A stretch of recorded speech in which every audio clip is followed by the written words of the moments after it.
welcome to Eagle Christian Church. My name is Gabe. I'm the Kids and Youth Director here, and we are so glad that you've joined us to worship together here today. We're continuing on in our series through the book of Genesis, and we are kind of camping out for a few weeks here in Genesis chapters 6 through 9 at Noah's Ark. This is a complex story. It's a story that is hard for us to understand and begin to wrap our mind around and really see what's going on here. And so we're just camping out here for a few weeks as we dive in. A big part of the early part of Genesis is devoted right here to this story of Noah's Ark. Jacob kicked us off in this story last weekend as he helped us kind of wrestle with this idea of how could God let this happen? This kind of mass destruction of the whole earth, of everything that covers the earth, everything that has the breath of life. And even more than that, how could God actually do this? He's actually the one that enacted it. And how could this happen? And we see that really the earth had turned into this thing that was barely recognizable from the very good world that God had created. And God is a God of justice. And so he has to step in and actually enact justice on the world in order to make wrong things right again. And so today we're going to continue on in this story as we walk through this book of Genesis. Today, as we continue on, I want to begin to read for us a section of this story out of chapter 7. Jacob covered the beginning of this story as God has decided that this righteous man Noah, the only one who's left who's said to be righteous in the whole world, and God is going to use him as sort of the restart for his creation. He's going to use him to kind of recreate humanity and save him from this massive flood that's going to cover the whole surface of the world. And so we pick that up in chapter 7, starting in verse 11. If you have a Bible and you want to read along with me, or you can just listen as I read this, Genesis 7, verse 11.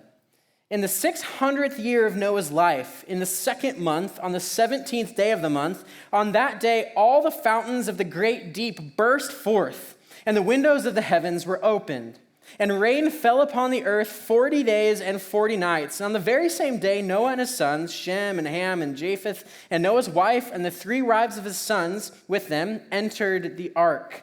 They and every beast according to its kind, and all the livestock according to their kinds, and every creeping thing that creeps on the earth according to its kind, and every bird according to its kind, every winged creature. They went into the ark with Noah, 2 and 2 of all flesh in which there was the breath of life. And those that entered, male and female of all flesh, went in as God had commanded him. And the Lord shut him in. The flood continued 40 days on the earth. The waters increased, and they bore up the ark, and it rose high above the earth. And the waters, they prevailed and increased greatly on the earth. The ark floated on the face of the waters, and the waters prevailed so mightily on the earth that all the high mountains under the whole heaven were covered. The waters prevailed above the mountains, covering them 15 cubits deep, and all flesh died that moved on the earth. Birds, livestock, beasts, all swarming creatures that swarm on the earth, and all mankind, everything on the dry land, in those whose nostrils was the breath of life, died. He blotted out every living thing that was on the face of the ground, man and animals and creeping things and birds of the heavens. They were blotted out from the earth. Only Noah was left, and those who were with him in the ark, and the waters prevailed on the earth 150 days. Welcome to church, everybody. We're so glad that you're here, especially if it's your first time joining us. Welcome. We're glad that you've joined us. What a tough story. What a tough passage. This is so difficult for us to wrap our mind around it and begin to try to comprehend what's going on in this story, that God could do such a thing. And even when we understand why, it's just kind of a dark story. Total and utter chaos. Total just cataclysmic chaos in the path of the waters as they wipe out everything that has breath. It's a difficult story. And yet, when it comes to Noah and the ark, there's no story that we love more when it comes to Sunday school. There's no story that we love more when it comes to kids ministry, when it comes to Sunday school, when it comes to all those things. We love the story of Noah and the ark. And here's why. It's because there's a couple of reasons, really. Kids love animals, and kids love boats. And we have both of those things in this story. We have animals, we have boats. It's the total package, right? It's a slam dunk of a story. And so we love Noah's ark. And really, we've got even so much more than this. We've got Noah, right?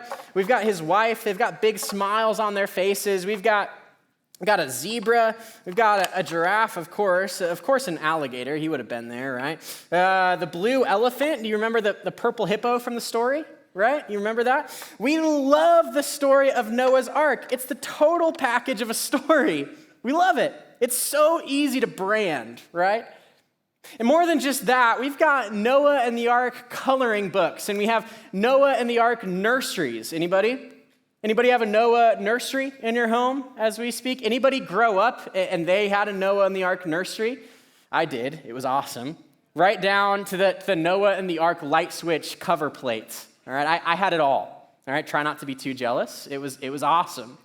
We love Noah and the ark, and yet, how do we reconcile that with the story that we just read? Because beyond the toys and beyond the nurseries and the coloring pages, what we have is a story of chaos.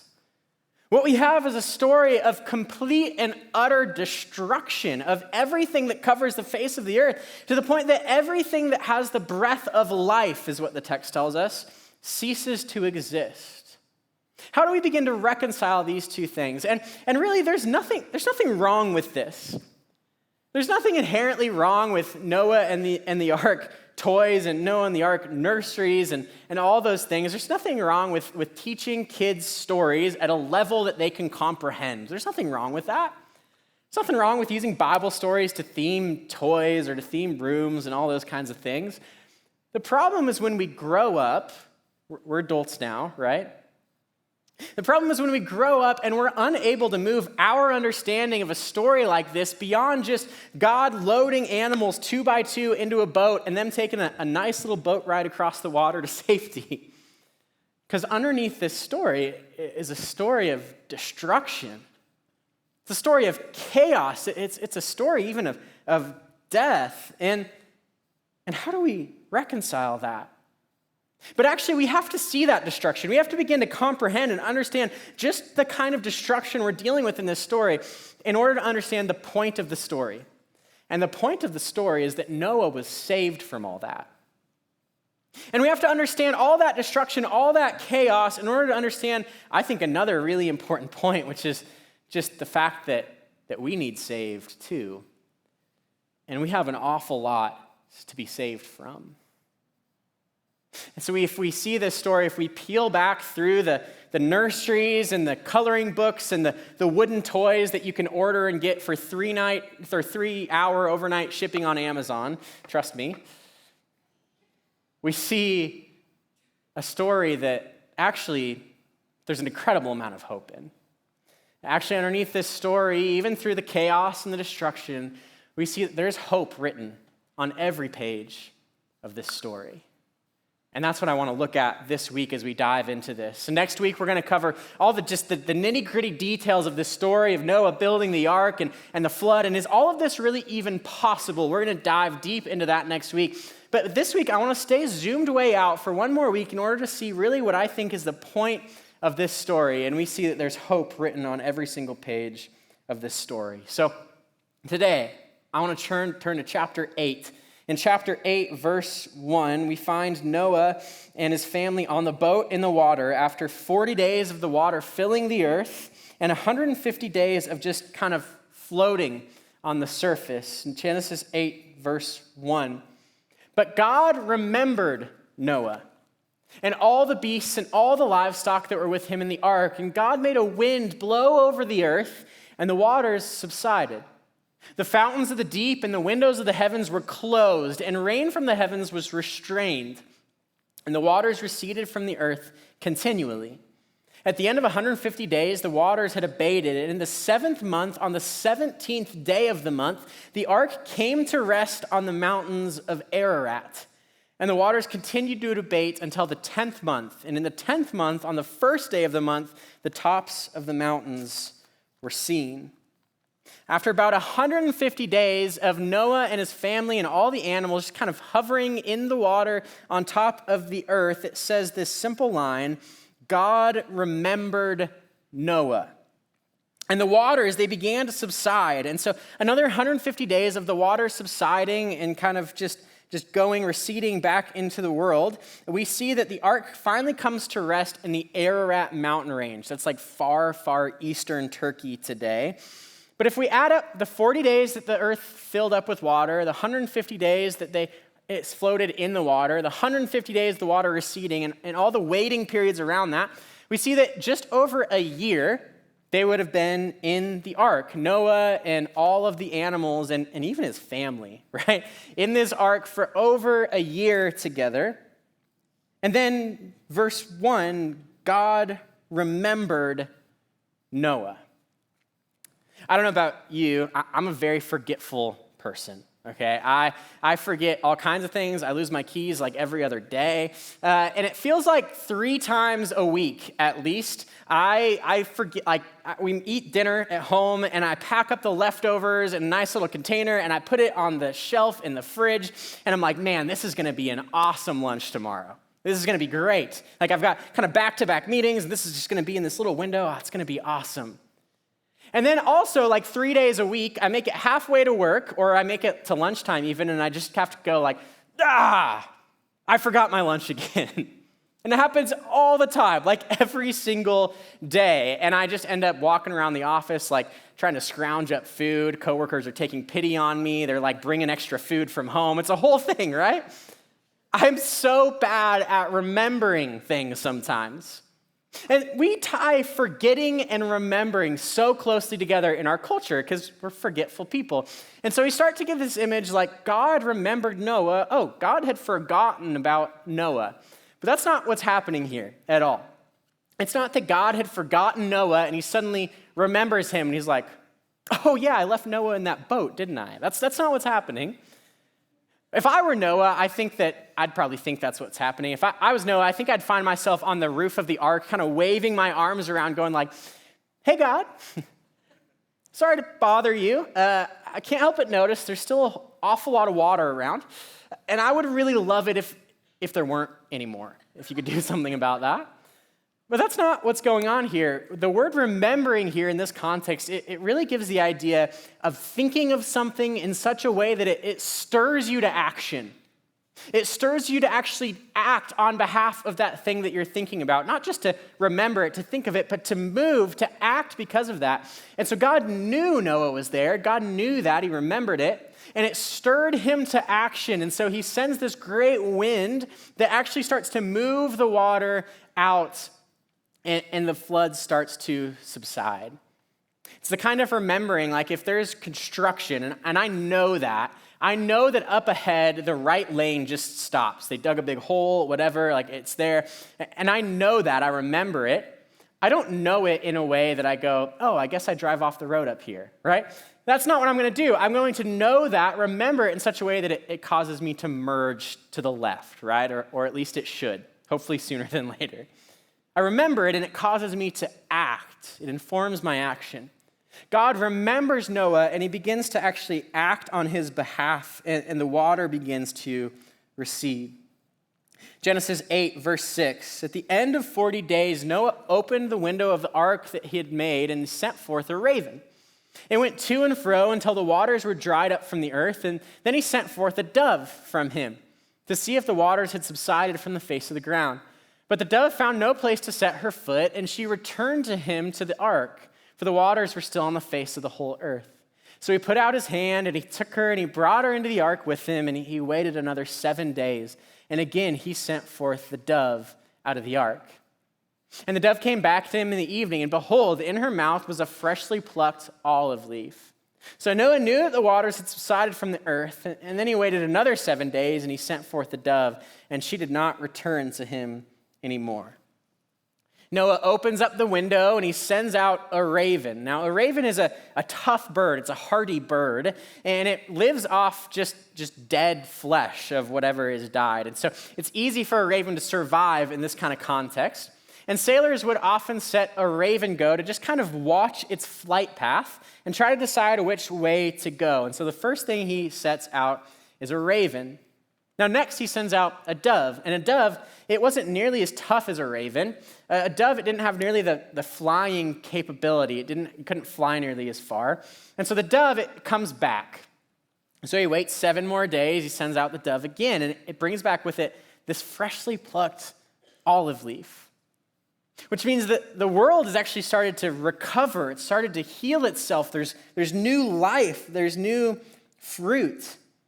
And so he waits 7 more days. He sends out the dove again, and the dove doesn't come back. So the world, it's begun to heal. There's life. There's hope among the earth. Verse 13, in the 601st year, in the first month, the first day of the month, the waters were dried from off the earth, and Noah removed the covering of the ark and looked, and behold, the face of the ground was dry. In the second month, on the 27th day of the month, the earth had dried out, and God said to Noah, "Go out from the ark, you and your wife and your sons' wives with you. Bring out with you every living thing that is with you of all flesh, birds and animals and every creeping thing that creeps on the earth, that they may swarm on the earth and be fruitful and multiply on the earth." So Noah went out, and his sons and his wife and his sons' wives with him. Every beast, every creeping thing, and every bird, everything that moves on the earth went out by families from the ark. We see this kind of recreation starting to take root. We see the very similar instructions that we get actually back in Genesis 2 when the first family goes out and God gives them these instructions to be fruitful and multiply. And so we sort of get this recreation account. They're told to go and fill the earth, not even just humans, but animals also go out from the ark, literally as families, pair by pair. But it's really interesting. We have to stop and notice the first thing that Noah does as he steps off this boat. We get it in verse 20. Then Noah built an altar to the Lord, and he took some of every clean animal and some of every clean bird, and he offered burnt offerings on the altar. The first thing that Noah does as he steps foot off of this boat, it's been over a year that he's been on this boat, the very first thing that he does as he steps off is he worships. He builds an altar. He actually makes sacrifice upon it. The very first thing Noah does as he steps off the boat is Noah remembered God. And not just he remembered God like he thought about him. He remembered God in a way that stirred him to action. It caused him to actually act, to do something. And so he builds this altar and he remembers God. He worships him. And here's where we have to stop for a moment, because it's really easy to think of this whole story as a story about Noah. After all, it's named after him, right? It's Noah's Ark. Like he built the ark. And so we think this is a story about Noah because Noah was the one who was faithful, right? Noah was the one who was righteous. Noah was the one who built the ark. Noah was the one that because he was righteous enough and because he built the ark, Noah was the one that was going to save everybody and humanity can continue forward. And so it's all because of Noah, right? And it's so easy to make this a story about Noah. But just because a story is named after you, or we've named it after him, doesn't mean it's a story about him. Think about even like a movie like The Wizard of Oz, right? If you hate movie spoilers, then you've had 87 years for this, and so that's on you. The movie The Wizard of Oz, it's not about the Wizard of Oz, right? The wizard doesn't actually show up until deep into the last third of the movie. It's not a story about the Wizard of Oz. Who's it a story about? Dorothy.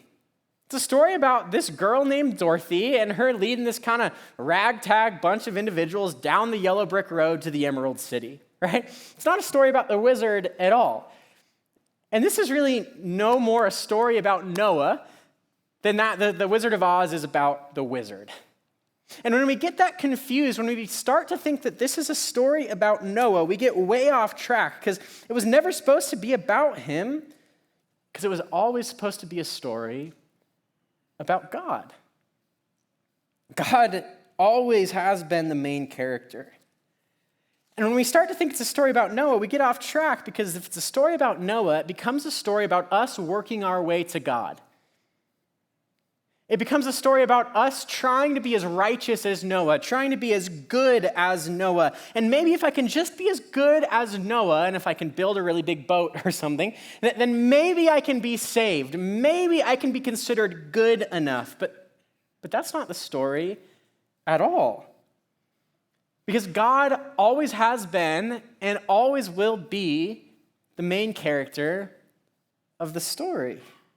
Noah doesn't even speak in the story until the very end when his son finds him in this very compromising situation, and Noah actually curses his son. The only words we get from him in this story.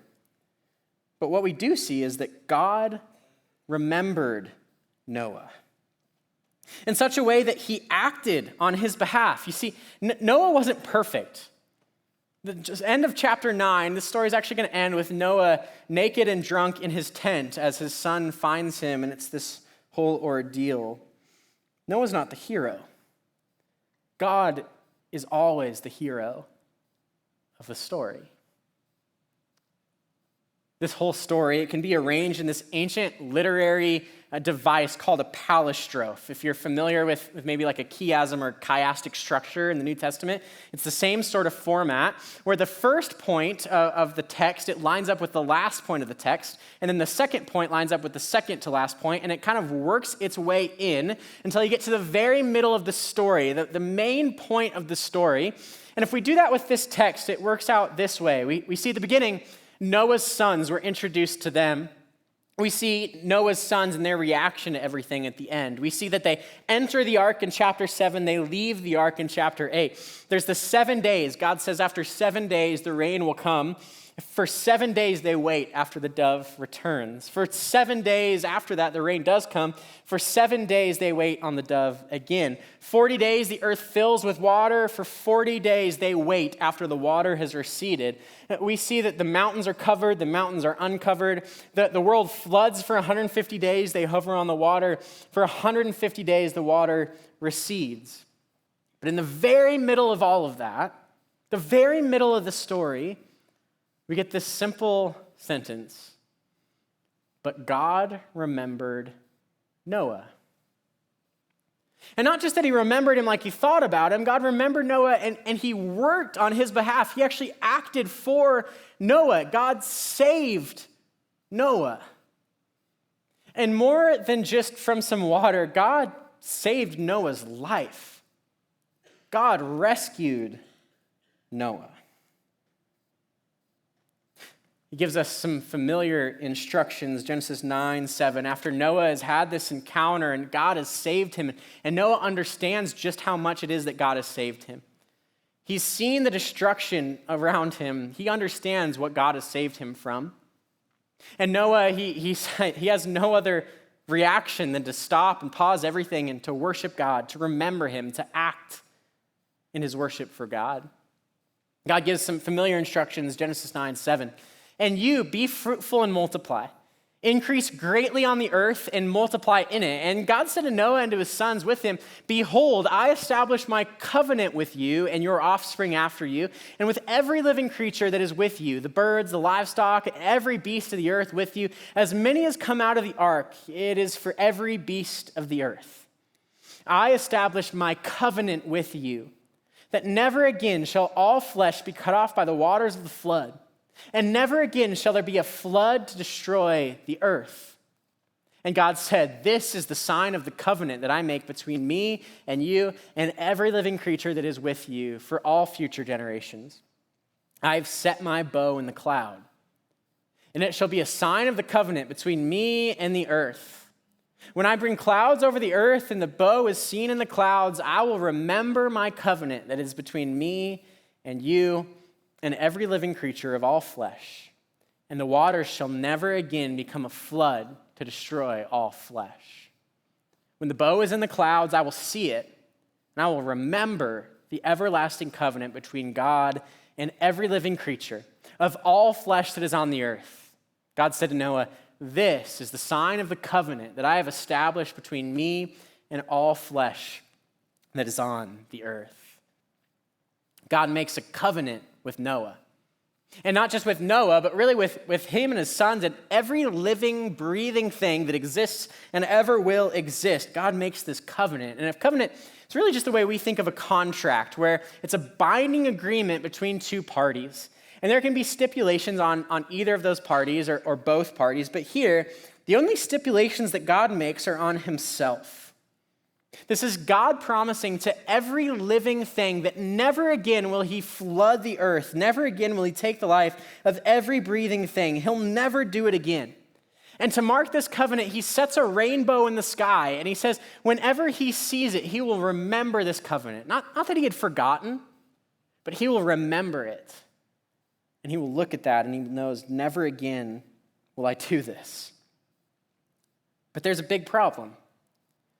Because God is still a just God. It's not like God can just ignore the evil in the world. It's not like he can just let it go and say, good enough. He can't, because that's not fair. It's not just. And so God, he still has to do something about evil. He still has to do something about injustice.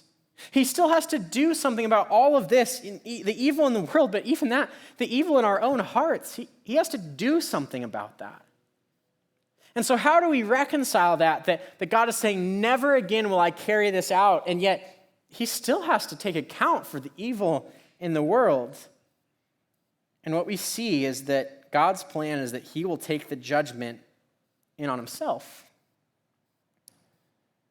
That the judgment for sin, the judgment for evil, he will turn it in on himself, and he will absorb it himself. The way God will enact justice instead is on himself. See, God, he sets his rainbow in the sky. The word there that we get for rainbow, it's the same exact word. It literally just means bow. It's the same exact word we would see for like a war bow and arrow, or a hunting bow and arrow. And so we get this picture, this ancient interpretation of this text. It's not necessarily in the text, but it's just a powerful image of God taking his bow that he's just used to enact justice on the earth, to take care of this problem of evil, because the earth, it's a shell of what he had created it to be. And he takes this bow and he sets it in the clouds, as if to say, I will not use this in this way anymore. But not only does he set it in the clouds, as he does that, he points it upward, to say, the next time I will actually take the judgment on myself. And instead of pointing the bow at us, he points the bow up at himself, as if to say, next time I will take the punishment. Next time I will take the sacrifice. I will take the brunt of sin.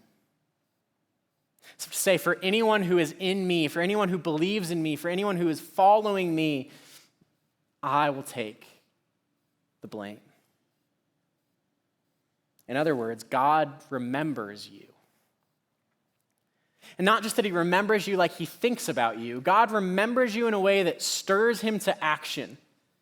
He remembers you in a way that causes him to act on your behalf. It actually stirs him to act for you. Such extreme action actually as sending his son to die on a cross for you.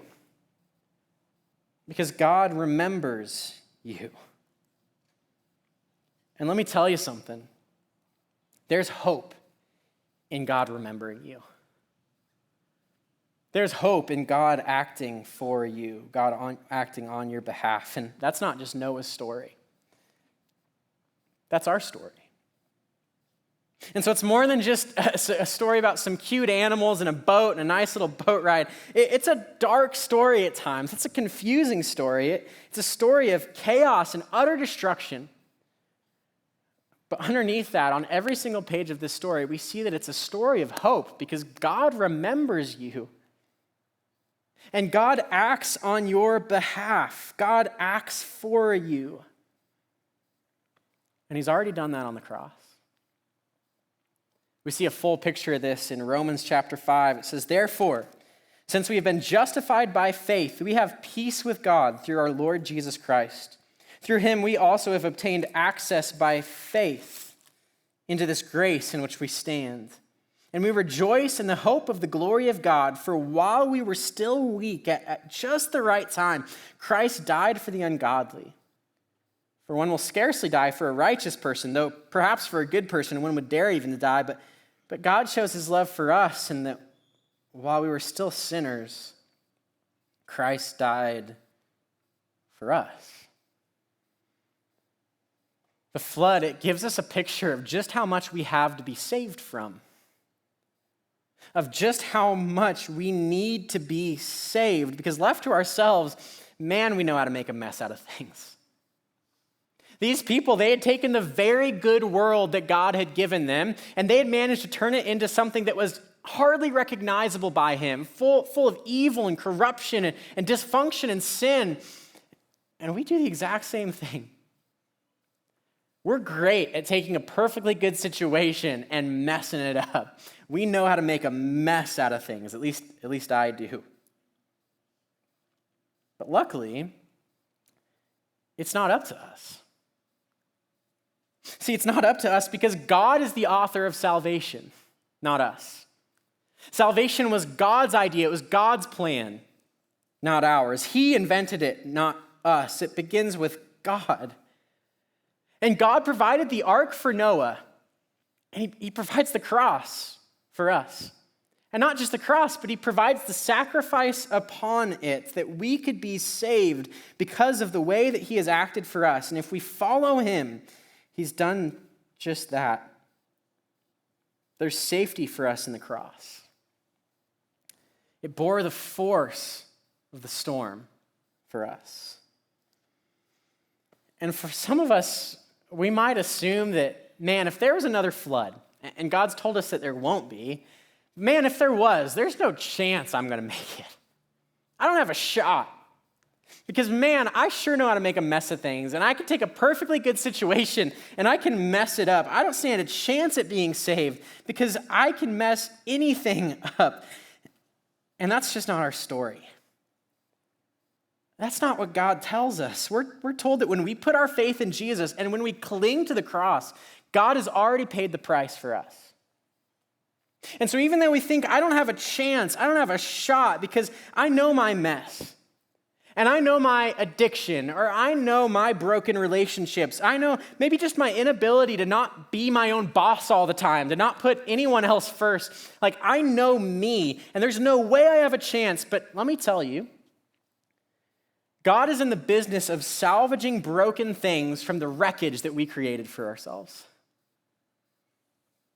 God is in the business of reaching down and salvaging our brokenness out of our own mess that we created for ourselves. That's God's business. Because God remembers us. And let me tell you, there's hope in that. There's hope in having a God that remembers you, that acts on your behalf. There's hope in that. But remember Noah's response.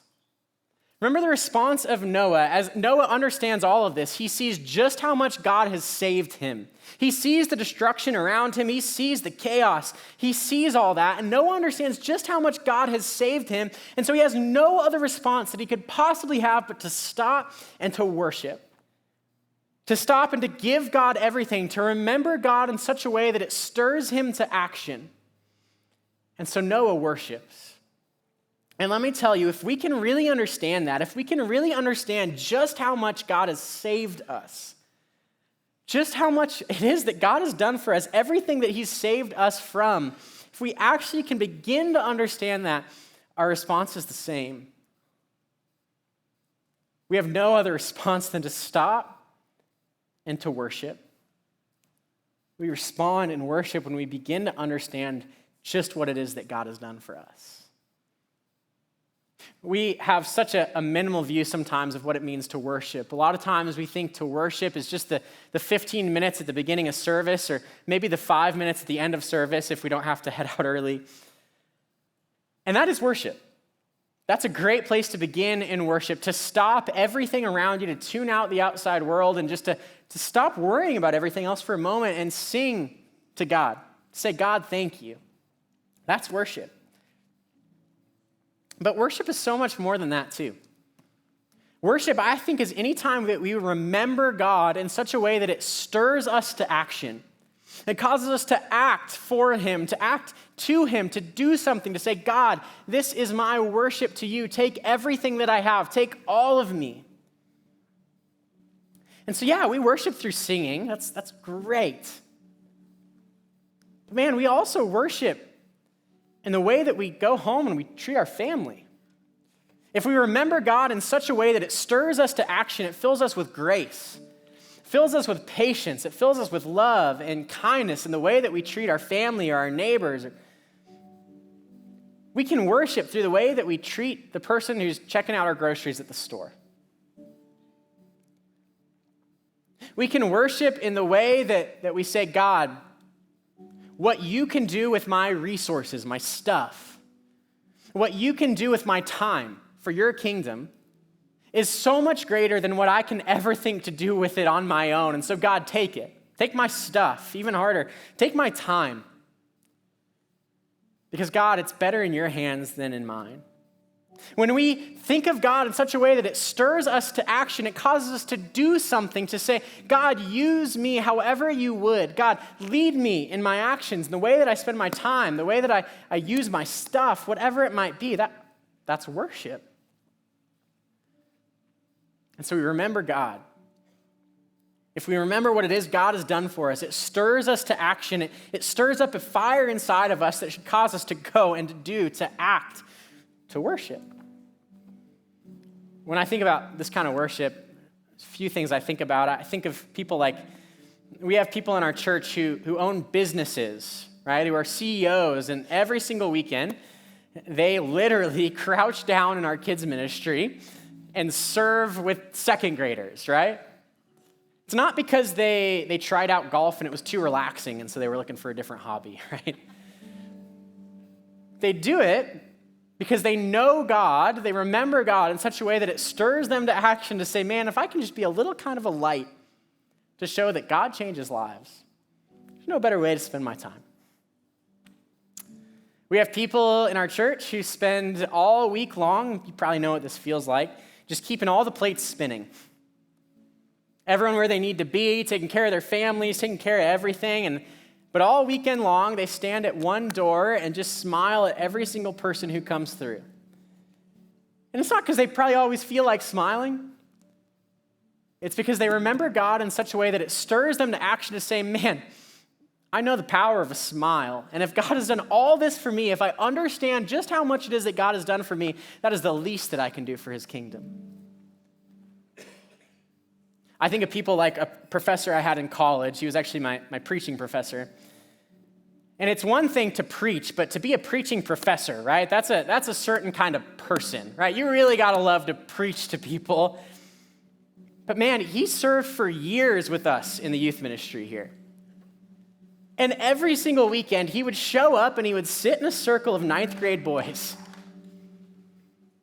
If you're in ninth grade and here, we love you. We're so glad you're here. There are more relaxing places to be than in a circle of ninth grade boys. But every week, he'd show up and he'd sit in a circle with them, not to preach at them, but to just be a living example that God changes lives. To be a living example that God has saved us from more than we can ever imagine. And man, if he can use me to just be a little light. And so he'd show up and he would just live life with them. Talk about what was going on. Talk about if a hot dog is a sandwich or not. I don't know. It totally is, by the way. And say, God, use me. And when I would talk to him about it, which I did all the time, he'd say, no, thank you for letting me be here. I need to be here for me because God still has so much to teach me about what he wants for my life. He has so much to teach me still about how he wants to change my heart. See, God is in the business of using us, of fixing our wreckage, the own mess that we've created for ourselves. God is in the business of that. If we fully understand all that it is that God has done for us, man, what other reaction can we have than to just stop and worship? We can do that in all kinds of ways.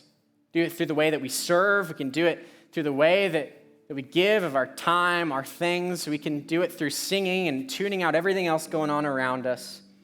But man, when we understand just what it is that God has done for us, we have no choice but to worship. We're going to take a small opportunity to do that right now, just through singing, through giving him our praise through song. And my challenge to you is this: if you understand that, just how much God has done for you, then just take this opportunity. Take a few moments to just give him the worship, give him the praise. Put everything else going on in your mind out of your mind for just a moment. Don't worry about where you're going to eat after this. You'll figure it out. Don't worry about if you have to rush out to pick up your kids. Like, they'll still be there. We got them. They're good. Don't worry about beating traffic out of the parking lot to go to wherever you got to go to. You will. It's fine. Just put all that out of your mind for a moment. Just give God all the praise as the one who has saved us. Would you pray with me? God, you are good. God, we love you. God, we're in awe that you could do so much for us. God, that you found us at our lowest point. But God, you've picked us up and you've given us a life. God, we thank you for that. God, help us to live like people who have been saved. God, help us to worship you in every area of our lives, no matter what it is. God, we worship you. It's in your name that we pray. Amen.